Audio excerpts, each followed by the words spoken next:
And welcome again to another tricky session with me, Adam Crosswaite, your host from the Cricket Alliance, joined by my co-host, Simon O'Brien from the Rocket Factory. Today we were lucky enough to speak to Australian player 418 Michael Beer as he chats about his career and also the inclusion of our friend Todd Murphy for the Australian 11 on the third test in Headingley in the Ashes 2023. Hope you enjoy the session with Michael Beer.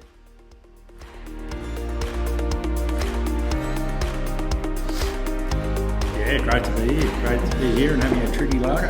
Tricky lager, yeah, tricky brew. Tricky. Great to have a tricky brew. 100%.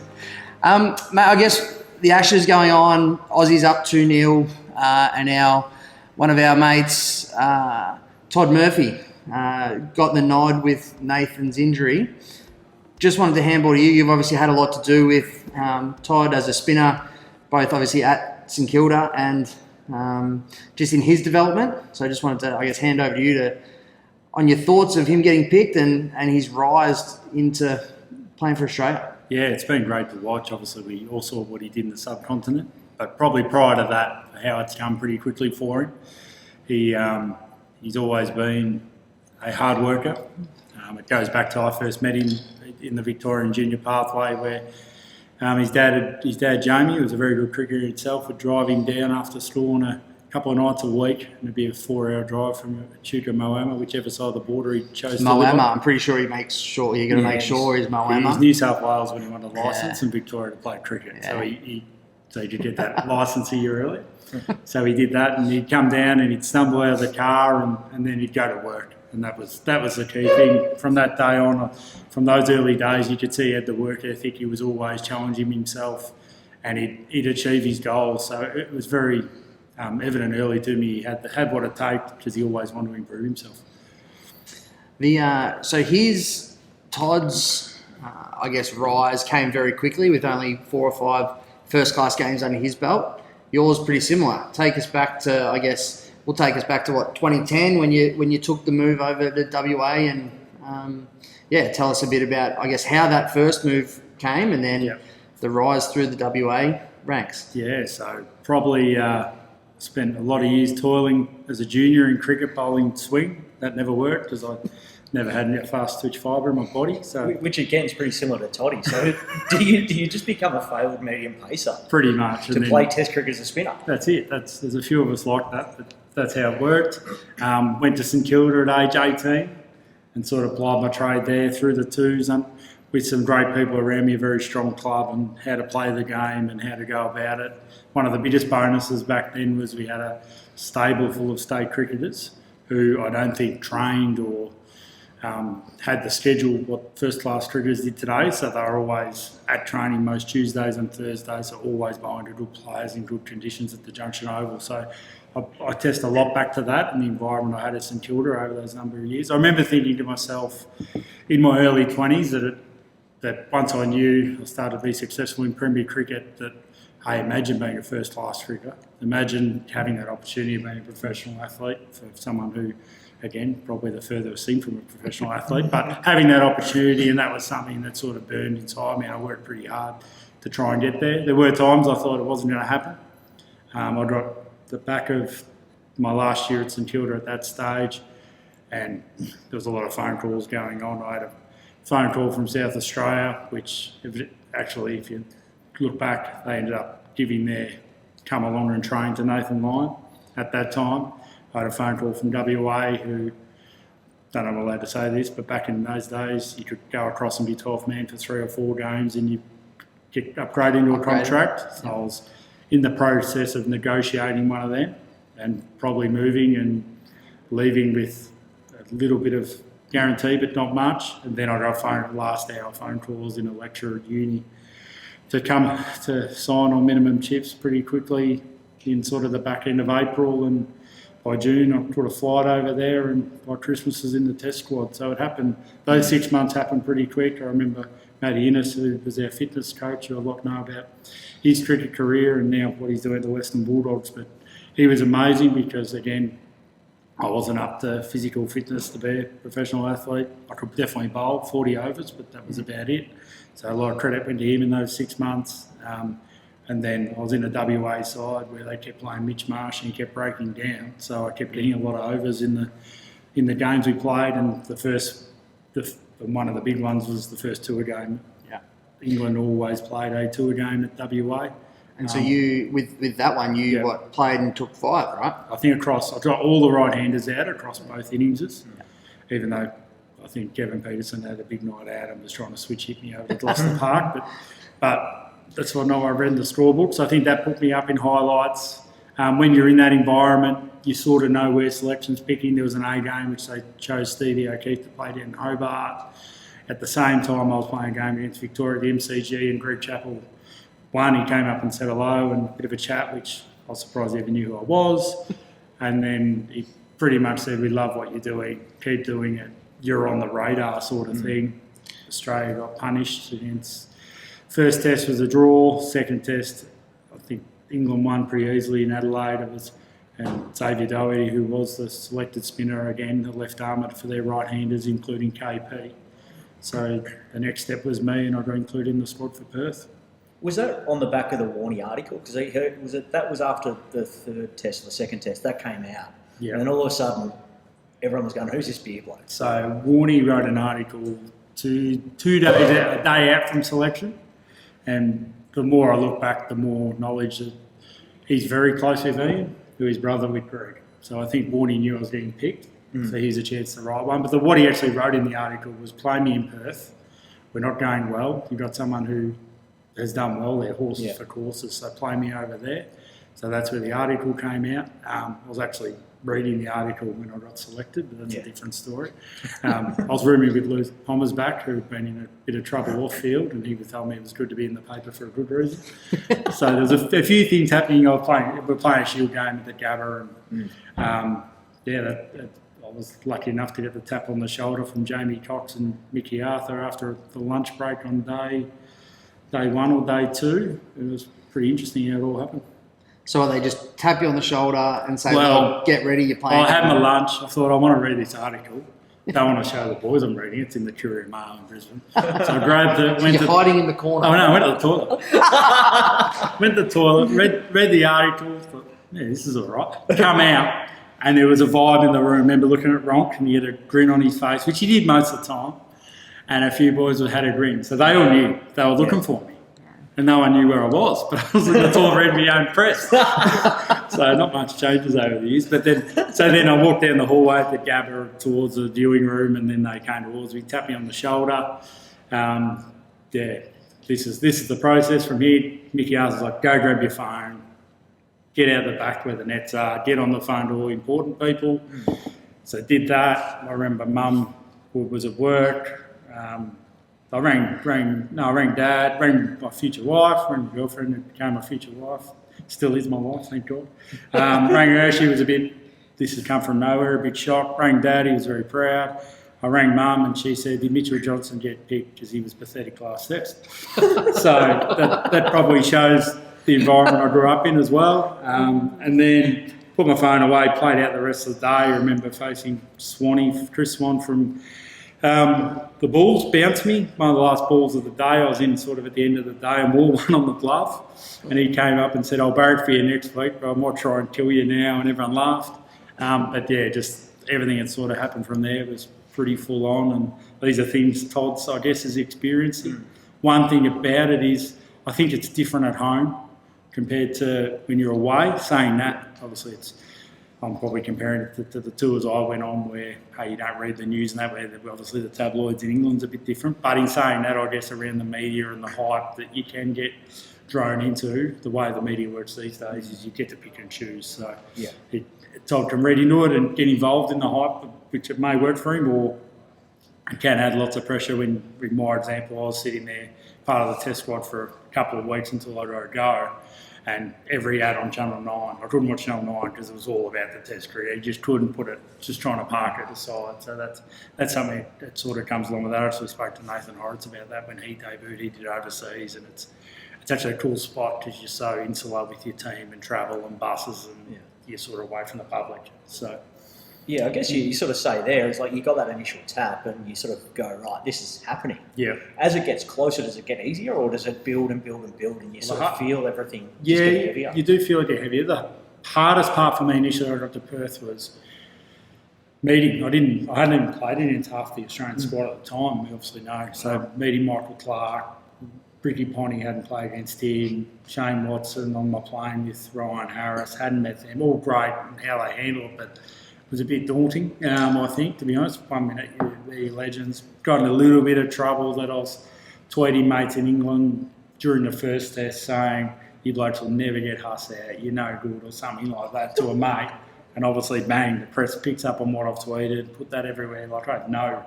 Actually, when they played the tour game in Perth, I went and had a few beers with David Saker from my Victorian days and was sitting there with Gucci and all their coaching staff about 5 weeks before I got selected. Yeah. So, like, I had no... But I think that's really different though. Like, even the kids in the academy now are almost told, these are the social media protocols. Yeah, correct. Only follow your mates and things like that and just be a bit smarter about it. But, it's social media from then to now has come such a long way. Yeah. That must have been an amazing experience. The fact that you're walking in and guys that we watch on TV as Australian cricketers then not actually have met them. I think times have changed, right? Because we've got young rookies who have met every single Australian cricketer that's going around. Yeah. To walk in and have to play with those names you mentioned, massive. And saying that, I'm actually playing in Sydney in the third test. I didn't get selected in Perth, and it came down to the final minute. I think Warnie was hanging around with the baggy green, and I think Greg Chappell was not the selector on tour. I think Booney was, but he was doing a sporty there, so he came over and Ponting was blowing up, and no one knew who was playing until the minute before the toss, which is so different to these days. Without doubt, Cam Sutherland left the wicket green, so I didn't end up playing, and I went from, I think it was me or Mitchell Johnson, and he tore him apart and won us the test. So pretty good decision in the long run. So your mum was wrong. No, she said he was pathetic in Adelaide. She lit the fire on him. Gave him a little break. Correct, a little bit of that. But no, to be honest, and then I stayed with the group. They won that test, kept the same team in Melbourne, and stayed with the group. I went and played a Shield game in Tasmania. They had Moorgrass on the wicket, and Cosgrove made more than the whole WA team. But then after that, I spent Christmas with the group and then played in Sydney. So I had that period where I got to know everyone, and that was a big part of it for me, getting to not just come in and saying, hey, am I part of this? So you actually felt part of it, which was cool. And there was a few changes at the same time. I think Steve Smith got brought back into the squad, and Hughes did as well around that time, which is pretty cool as well. Take us to... try and put yourself in Toddy's shoes, which are probably, there's not many people in Australian cricket that could put themselves in Toddy's shoes right now. Coming into a national squad, yes, he played in India, but how do you think Toddy's feeling, and how do you think, what should he be saying to himself before this third test?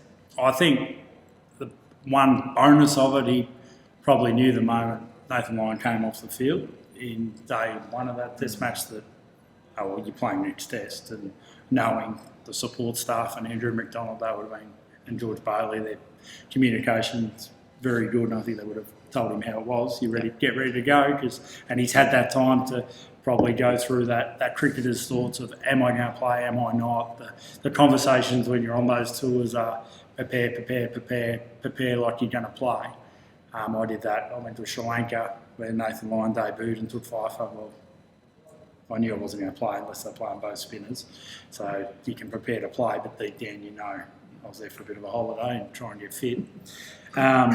Did the same in South Africa as well, and then went on the West Indies and played with Nathan Lyon in a test there in Trinidad. So it's a real hard thing to do, but I think he's got that clarity in his mind for a period of time now, where he's not sitting there, not the sleepless nights going, am I not going to play? I think that's a big part of it. And then being able to say, okay, put the preparation in on and off the field around his mindset. He's seen 2 test matches, he knows what it's like. So I think to be honest, I think he'll be great. It's knowing him, he'll concentrate on what he needs to do. The actual bowling part, I think the spin bowling we saw in the 4th innings of Lords, they missed the spin bowler because not only Nathan Lyon took wickets, but his ability to defend the Bazball mentality, to come around the wicket to the right-hander, bowl stump to stump, and he can put people out on the boundary. So as well as having people in attacking positions, you can have those real in-out fields with spin bowling, and you could see that was why Nathan Lyon took 8 wickets in that first test, because they had the ability. He could put the brakes on for a bit, even bowled into their hip at times and took their swinging arc away, and they got frustrated and ran past a couple and that sort of thing. And we saw Harry Brook hit his pad and go over his head on the stumps, and I think that'll be something Todd will obviously share plans with Nathan of what he wants to do, and really looking forward to watching him go about his business at Headingley. Put yourself in, I guess, England's camp now. Yep. Do you think the English will come out and attack, Todd? Yeah, absolutely. I don't, whether you're young or whatever, I think go back what we've seen over the last few days, part of this, they walking out of the crease was he was trying to intimidate Green. They'll be staring at Todd, they'll be trying to run at him. But the best thing is Todd's seen him try and do it to Nathan, maybe not to the same extent. But it might be one of those things, he'll take you a few balls and they get you a couple, but he'll wake up and find a way that works. He's, again, around that environment, he's a pretty good problem solver. That's why he's where he's at. So he'll definitely might take a couple of good shots. Spinners can bowl good balls that can go for 6 as well. So it's interesting to see Headingley not a big spin wicket traditionally, but it will definitely, I think, the way the game's been played, he'll definitely play a major part. And then beyond that, Old Trafford is huge because that is a spinning wicket. And if England are going to set a real flat wicket, well, that might be a real chance for Todd to shine. We'll take it a bit of a different space now. So over to you, Sol. From a Rocket Factory point of view, the English played 4 quicks. Do you think it worked in the second test? Do you think they'll continue with it in the third test? It's a really, really good question. I think it comes down again to the wicket. If they go as flat as they did there, the guys that looked the most dangerous were the ones with their speed. Stark when he was up and about, Cummins when he was up and about, Hazelwood to a degree at times, but Josh Tongue was incredible. Yes, he went for runs and over, but he created chances, created wickets. Where Anderson looks like he's not unfit, but just not quite at the same level he previously was. I'd like to see Mark Wood and Tongue go all out. If it's going to be super, super flat, you've got to find a way to penetrate. Australia's not going to be as aggressive as what England is. And on the back of that, with the bumper ploy that we just saw in Lords, do you think that's going to continue from a fast bowling point of view? Do you think it's a series mentality that these guys that's their strategy? We're just going to bang the middle of the wicket, or are we going to see the ball being pitched up and nipping around? Yeah, I think England probably will pitch it up a bit more than the Aussies. I think the Aussies had so much success from it, to pull it back and the way that they were then able to, I guess, put the brakes on England. And England really not to have a plan like Harry Brook looked a completely different player. He looked, actually, for the first time probably in his career, under pressure. And it'll be interesting how he responds to that, because if they go bumpers and he gets out again, well, all of a sudden he's got a series where he hasn't got a score. So some of the things that that is coming out of the English mouths might just start to get a little bit quieter. But I think the bumpers from the Aussies, whereas England, I think early on will be full. Broad, if Anderson plays, he'll be full, and Robinson can't stay short on a flat wicket. It's probably another question for you, Beery. So Moeen Ali's finger issue, I guess, first of all, have you ever had that issue? And how long does it take to come? Is he a possibility to come back in for this third test? Is that long enough in between that injury to fix it?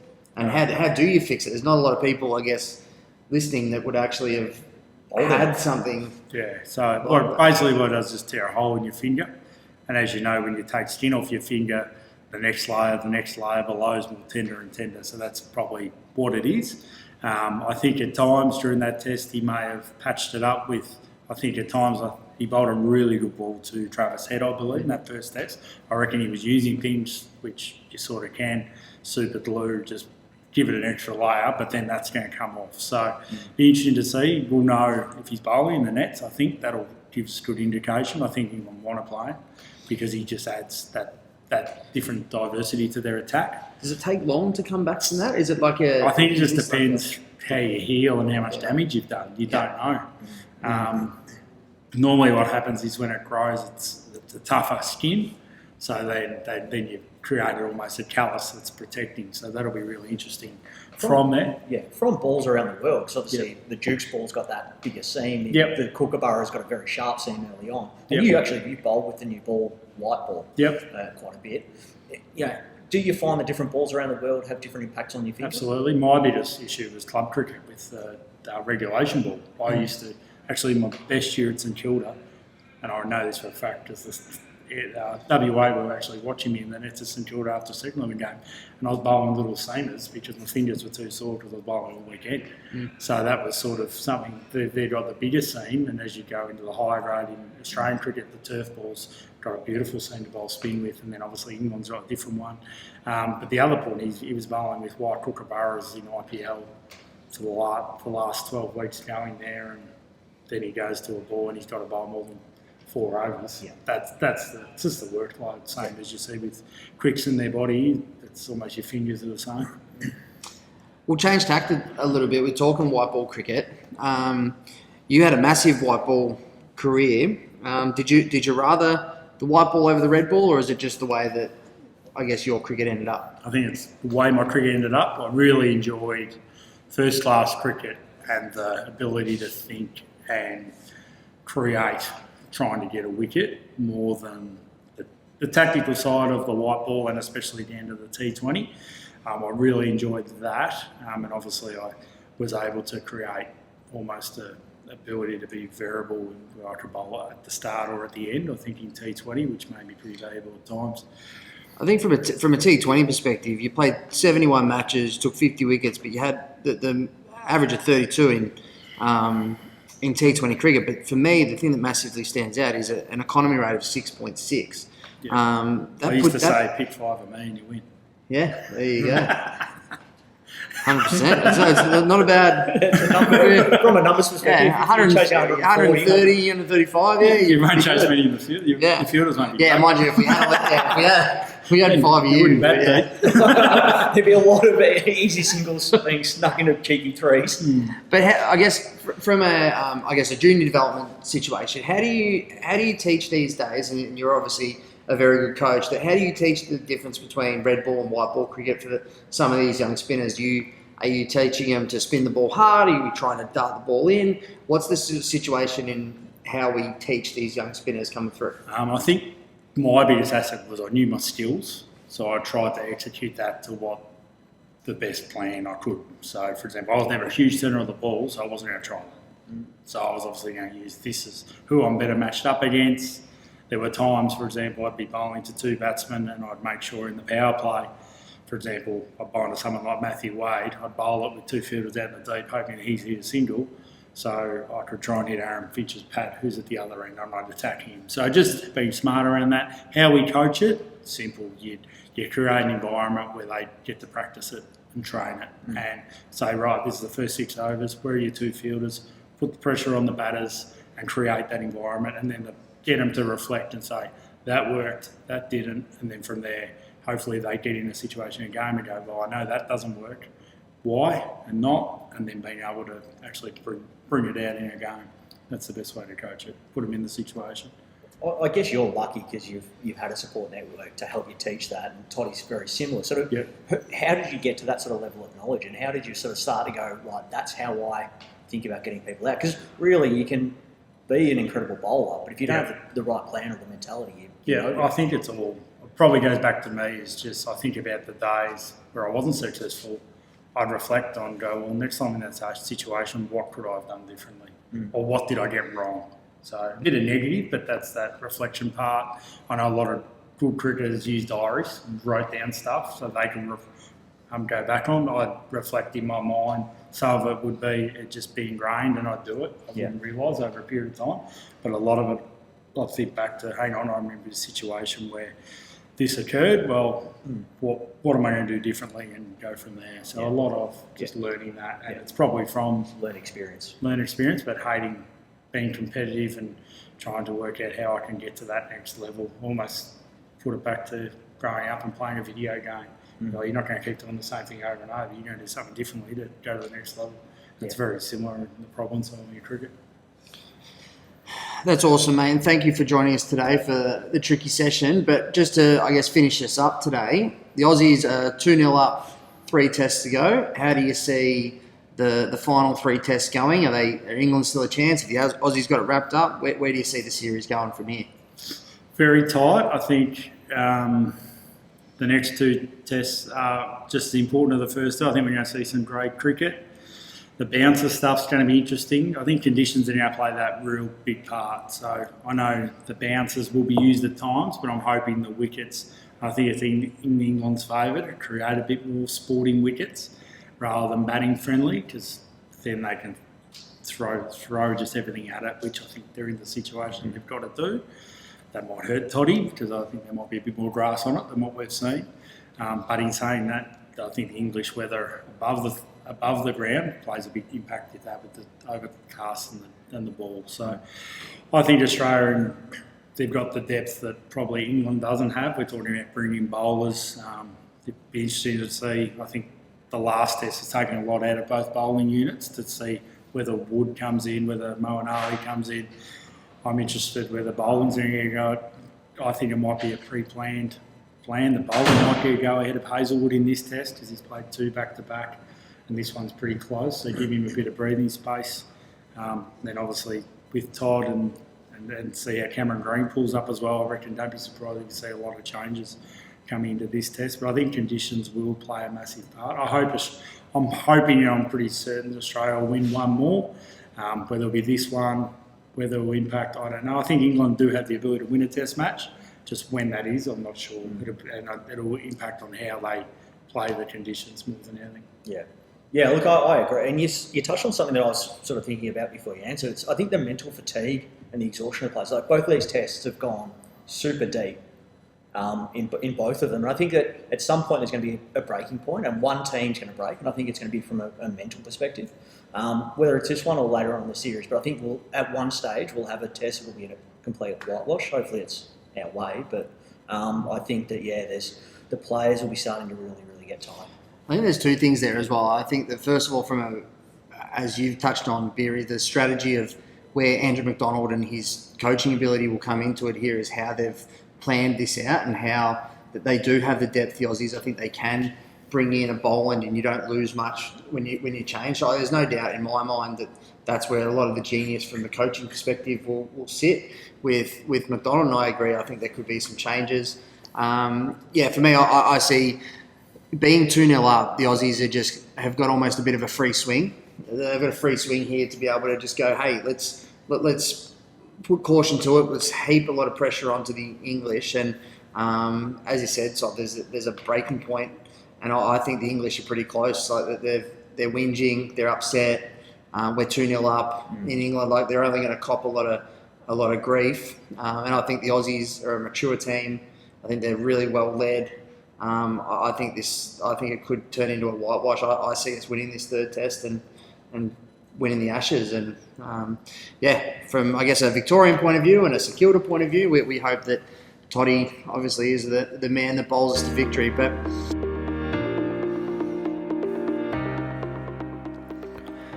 and that does us for another session of the Tricky Session. Thank you to our sponsor, Tricky Wicket, for the amazing beers provided, and the food is absolutely incredible. Get down to Tricky Wicket, 256 Glenferrie Road in Malvern. Amazing food from test playing nations all around the world. Great beers on tap and a lot of cricket on the TV. So thank you for joining us again for another session of the Tricky Session.